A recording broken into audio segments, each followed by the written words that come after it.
can tell it's real because it looks so fake. Because it looks so fake. Because it looks so fake. We'd have way better CGI if it was fake. Special relativity was created to deny geocentrism and interpretation of Michelson-Morley.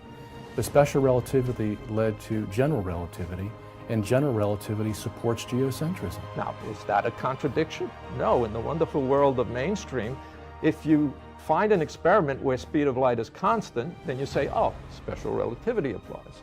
If you find where it is not constant, you say general relativity applies. Albert Einstein himself said that if Michelson-Morley is wrong, then relativity is wrong. If one day God comes down from above and says, look, these two great theories, relativity and the quantum theory, are wrong, what would I say? First of all, I would say, oh my God, all my published works are wrong. I mean, I'll have to look for another job. And I've heard people say that the reason they don't want to publish papers that disagree with special relativity or general relativity is that they built their careers on this, and that it would be admitting a major mistake. Okay, I'll be on the unemployment line, okay? But second of all, once I collect my wits, I would simply say, but of course. You see, we are approaching truth, but can you actually get to absolute truth? If you were paranoid, you'd say there's a conspiracy. Whatever it is, there is a lot of resistance to getting something published that disagrees. We must with remember that either Einstein was Einstein. originally forced to claim that the speed of light was constant in his special theory, otherwise he would have had no answer to Michelson's 1887 experiment that showed the Earth wasn't moving in space. Essentially, either Einstein made light constant or he would have to make the Earth constant. But to make the Earth constant would mean that physics had been fundamentally wrong to its very core for the last 500 years since the Copernican revolution. So, to preserve the Copernican principle, Einstein felt philosophically compelled to choose light as the constant instead of the Earth. In doing so, he found a temporary relief from having to admit that the Earth was the only object not moving, and thus is the universe's only true constant. But this relief was certainly fleeting. Einstein knew his special theory was not only inadequate but also inapplicable, since in a universe that had the ubiquitous forces of gravity and inertia, and could also rotate if needed, could never contain the pristine inertial frames of reference required by special relativity. Consequently, though Einstein never planned for this to happen, to his consternation, what he denied to nature in his special theory suddenly became allowable in his general theory. As noted relativist William G.V. Rosser puts it, if gravitational fields are present, the velocities of either material bodies or of light can assume any numerical value, depending on the strength of the gravitational field. If one considers the rotating roundabout, Earth, as being at rest, the centrifugal gravitational field assumes enormous values at large distances, and it is consistent with the theory of general relativity for the velocities of distant bodies to exceed the speed of light at 3 × 10⁸ meters per second under these conditions. Notice what Rosser is saying. He is describing a geocentric universe in which the Earth is at rest in the center and the universe is rotating around it. As we can see, the geocentric system is required both by the general principle of relativity and Einstein's general relativity theory. There is no escape from it. And in that kind of universe, light and material objects can vastly exceed the terrestrial speed of light that we know on Earth as 3 × 10⁸ meters per second. The world's greatest scientists have admitted it. There is no argument. The only other thing that most of them have agreed to is that they will try to keep it to themselves and hide it from the layman, like you. What we have with a rotating universe is an environment without limits and without absolutes, except the limits imposed by the various forces of nature on themselves. As such, electricity will limit magnetism and magnetism electricity, and gravity and inertial forces will limit them both, and the ether will be the conduit and functionary for all of them. The only absolute will be the fixed Earth, which will then allow us to make accurate measurements of all the forces in the universe and their effects. In a word, once we have an absolute, such as a fixed Earth, that cannot be de-absolutized, we have the only firm foundation upon which science can build itself. There is one more experiment we need to analyze to round out our investigation. It is the 1925 Michelson-Gale experiment. Whereas Michelson's 1887 experiment tested for the revolution of the Earth around the Sun, the 1925 Michelson experiment tested for the rotation of the Earth on its axis. To do so, Michelson employed the same type of interferometer he used in 1887, which was based upon the principle of light wave interference. If the light waves showed the expected interference patterns, it meant that Michelson proved, by use of ether drift, that there exists a daily sidereal rotation of 23 hours, 56 minutes, and 4.1 seconds between Earth and space. It further meant that the very ether that Einstein had rejected in his 1905 theory of special relativity is the same ether responsible for causing the interference patterns that demonstrated the daily sidereal rotation. To his consternation, Michelson found the precise wave interference he needed to account for a daily sidereal rotation between Earth and space. It was disconcerting to him because he remembered that when he tested for a revolution of the Earth around the Sun in 1887, using the same ether drift principle and the same instrumentation, his experiment did not detect the Earth moving. So why did he find a daily rotation in his 1925 experiment, but no revolution of the Earth around the Sun in his 1887 experiment? For a person who believes in Copernicanism, the results of Michelson's two experiments are certainly perplexing. To the Copernican, the two experiments contradict one another for the simple reason that the Copernican system needs both a revolution of the Earth around the Sun and a sidereal rotation of the Earth on its axis, since the Copernican theory must account for both the day-night rhythm and the four seasons. The Copernican theory cannot have a revolution without a rotation, or a rotation without a revolution. In other words, the Copernican system must demonstrate both, otherwise it is falsified by the experimental evidence. But Michelson's two experiments showed only one movement, a daily rotation. Whereas Michelson's two experiments are bad news for the Copernican system, they are excellent news for the geocentric system. That is because the geocentric system only needs one movement, a daily rotation. The only qualification is that it is not a daily rotation of the Earth, but a daily rotation of space around the Earth. In other words, it can be said that when Michelson detected a daily rotation in his 1925 interferometer, it wasn't because the Earth was rotating, but because the universe was rotating around a fixed Earth. Logically, the geocentrists could easily eliminate a rotating Earth as the cause for Michelson's 1925 result, because a rotating Earth without the same Earth revolving around the Sun simply would not produce what we see in the sky from year to year and day to day. Michelson, being a devoted Copernican like everyone else in his day, was not ready to accept this conclusion.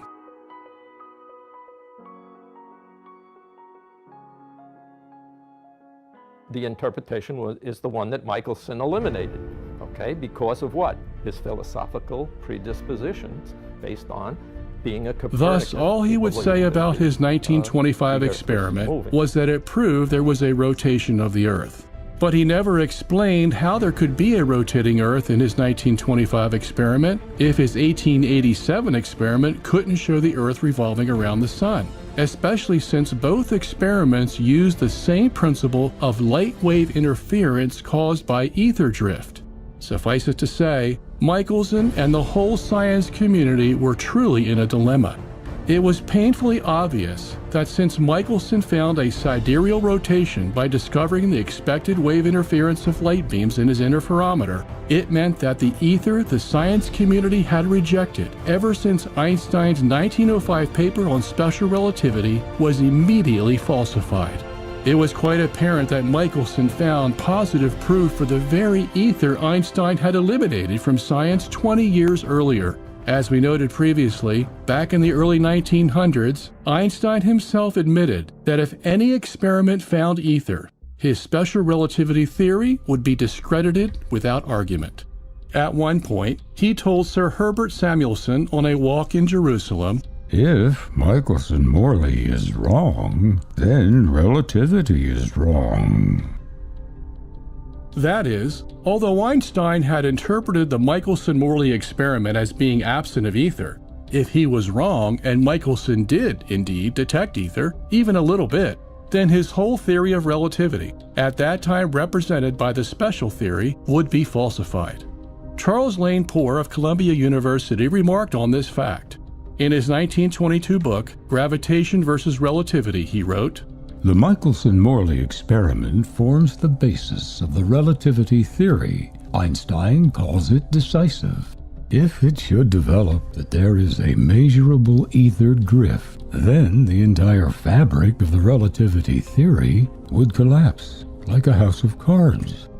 Although Einstein was able to convince the world that the small bit of ether that Michelson found in his 1887 experiment could be chalked up to experimental error, he would not be able to convince the world that the almost 100% detection of ether that Michelson found in his 1925 experiment could be from experimental error.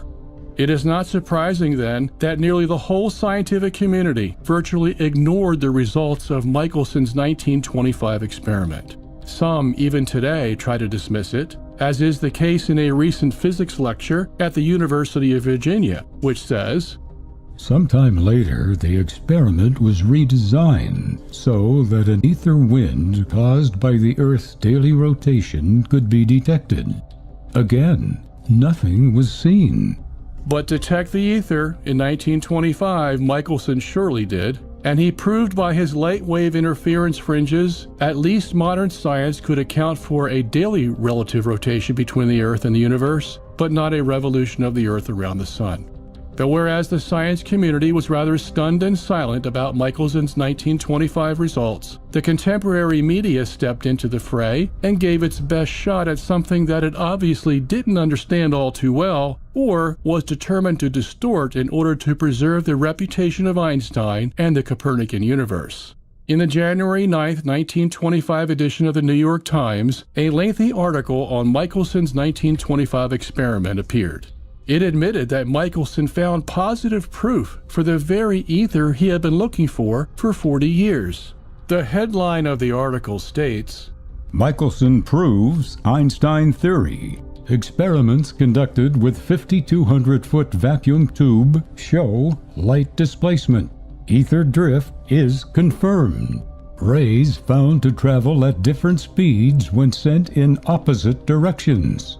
But any scientist familiar with the history of Michelson's experiments would be absolutely stunned by the description given in this newspaper headline.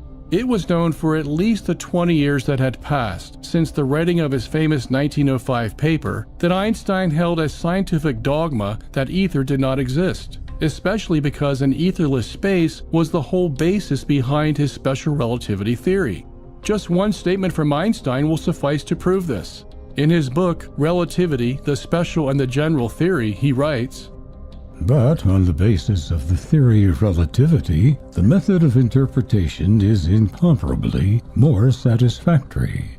According to this theory, there is no such thing as a specially favored coordinate system to occasion the introduction of the ether idea, and hence there can be no ether drift, nor any experiment with which to demonstrate it. So the logical question is, how could the finding of ether in Michelson's 1925 experiment serve, as the New York Times claimed, as proof of the Einstein theory? If anything, the sudden discovery of ether in the 1925 experiment would immediately falsify Einstein's special relativity theory, since it claimed that ether did not exist. Regardless of what his new theory, general relativity, had to say about Michelson's result, the fact remains that the ether was discovered, and the discovery ipso facto nullifies special relativity, then and now. But we hear not even a mention of this scientific fact from either Michelson or the New York Times. Obviously, there was an agenda at work here. One of the agendas was the fact that if special relativity was nullified, then mankind is left without an answer to the 1887 Michelson experiment.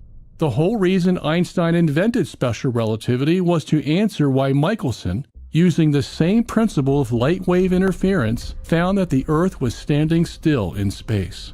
To repeat what we have noted prior, in 1887, Michelson found no ether drift equal to an Earth revolving around the Sun at near 20 miles per second, and thus the Earth appeared to be standing still in space. The appearance of a fixed Earth was the very reason, admitted by Einstein himself, that he invented the special relativity theory. As Einstein says in the same book 2 pages earlier, the second class of facts to which we have alluded has reference to the question of whether or not the motion of the Earth in space can be made perceptible in terrestrial experiments. We have already remarked that all attempts of this nature led to a negative result. Before the theory of relativity was put forward, it was difficult to become reconciled to this negative result. Indeed, it was difficult, since for a quarter century after Michelson's first experiment in 1881, no one had come up with a suitable answer until Einstein was forced to upend all of prior physics to offer even an attempt at an answer. That answer said that for the Earth to revolve around the Sun, there could be no ether, and the speed of light had to be constant.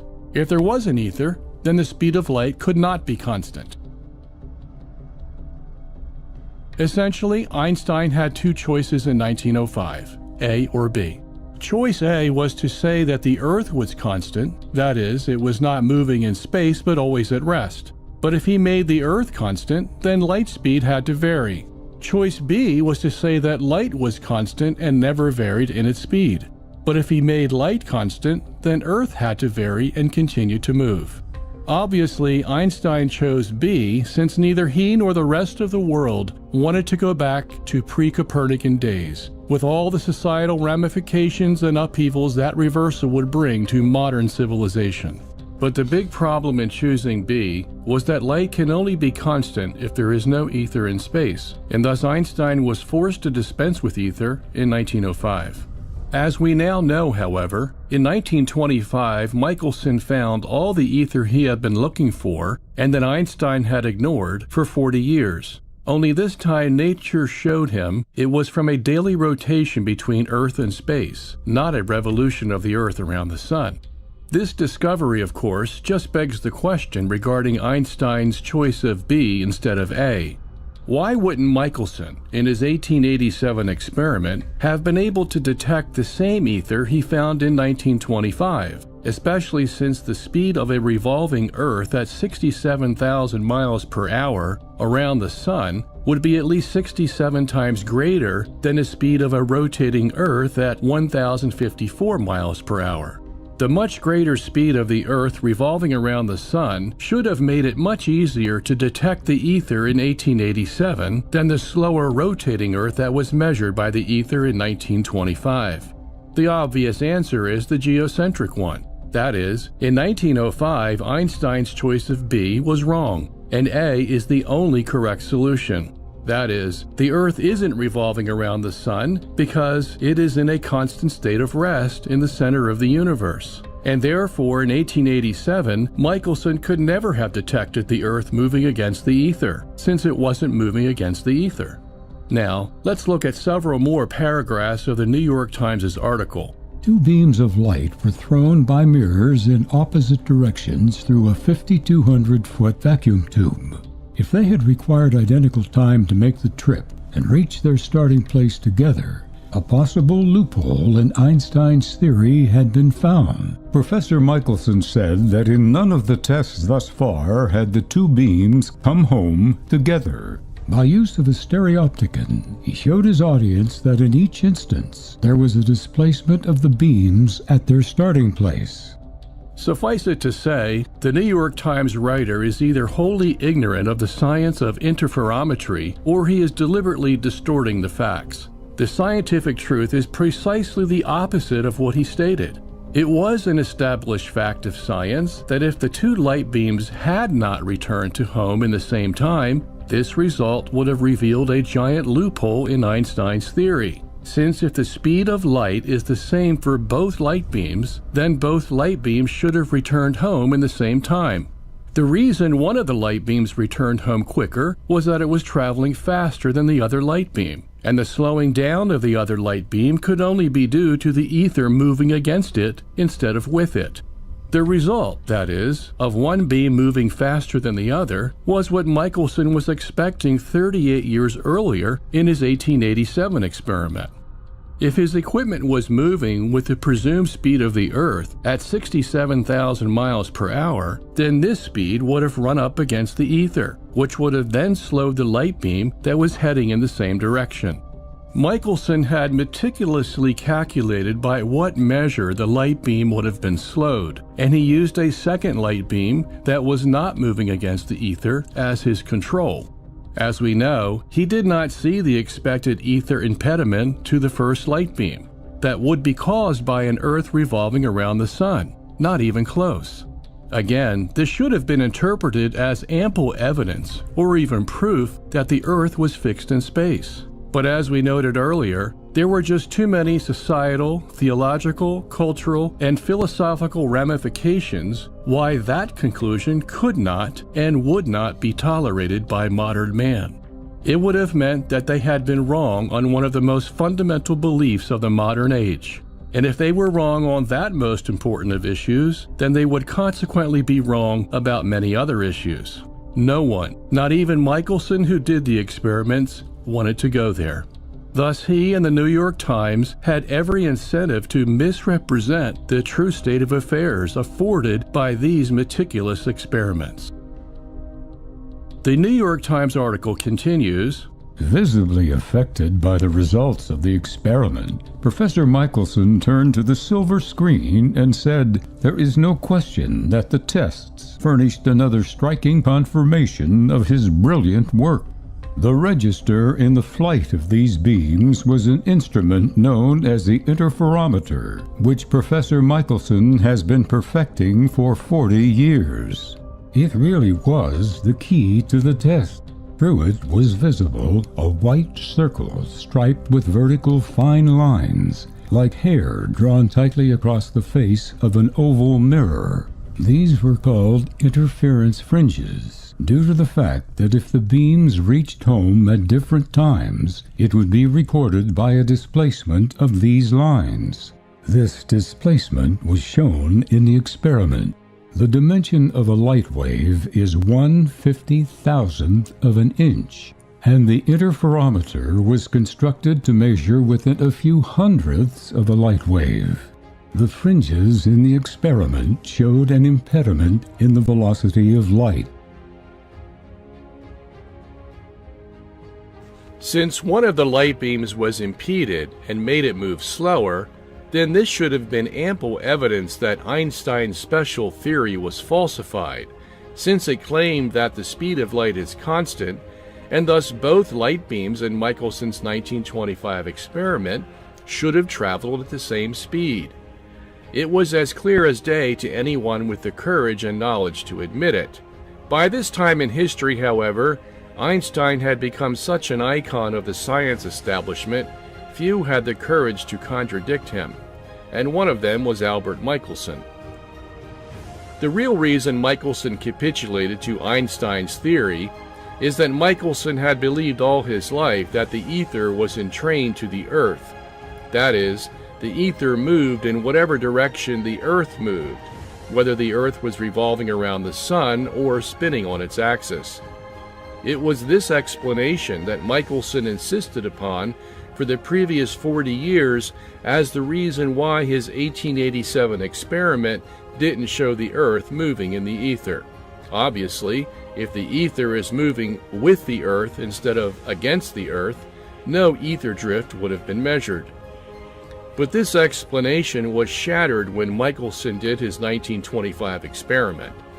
Since he discovered a near 100% rotational ether drift against the Earth, this meant the ether was not entrained to the Earth, but moved against it at a rotational speed of 1,054 miles per hour.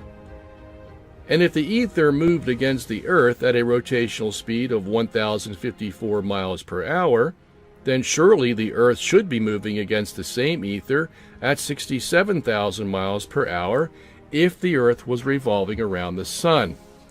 But in 1887, Michelson measured little or no ether drift for an Earth revolving around the Sun, and neither did any other interferometer experiment for the next 50 years, performed by over a dozen experimenters.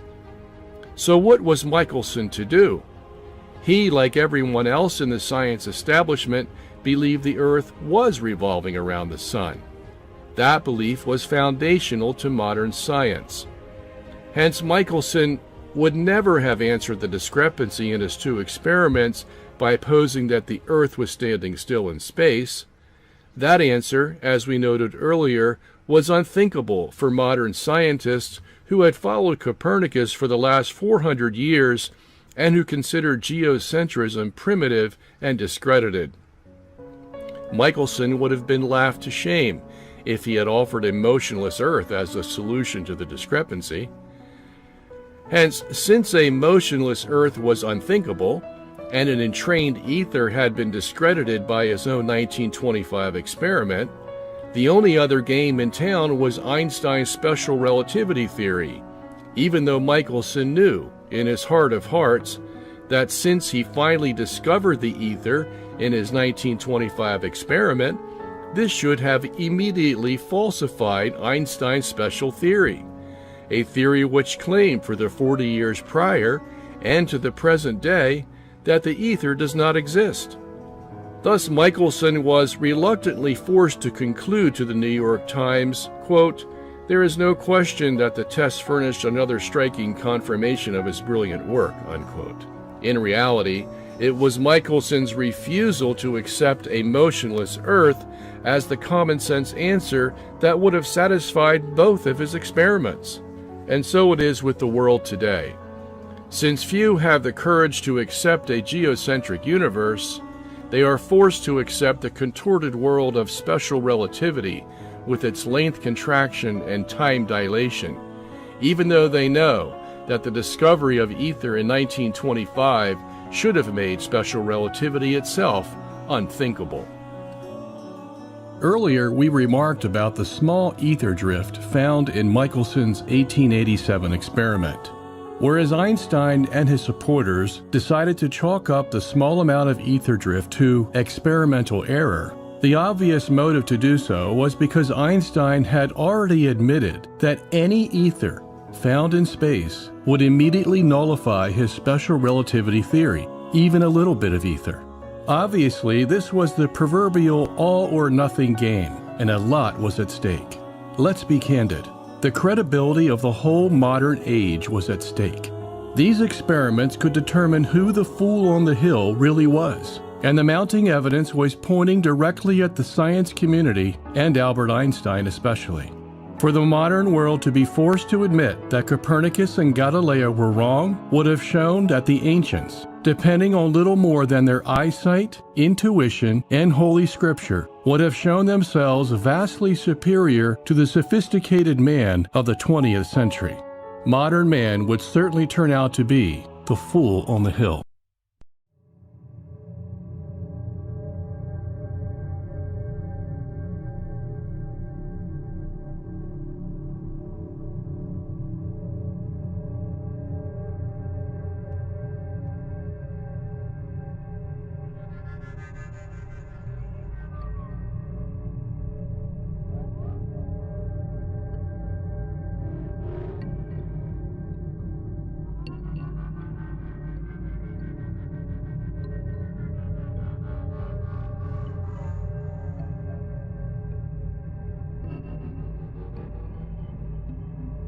Perhaps Lennon and McCartney were not intending to display any scientific prowess, but the lyrics do indeed speak to a very fundamental issue of how we perceive the world around us and what, precisely, is moving around what.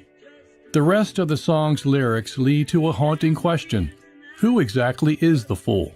Is it the one who sees the sun going down and concludes it is really the sun that is moving? Or is it the one who sees the sun going down and thinks it is actually the world spinning round? But How do we know the Earth is not flat? The Earth is flat.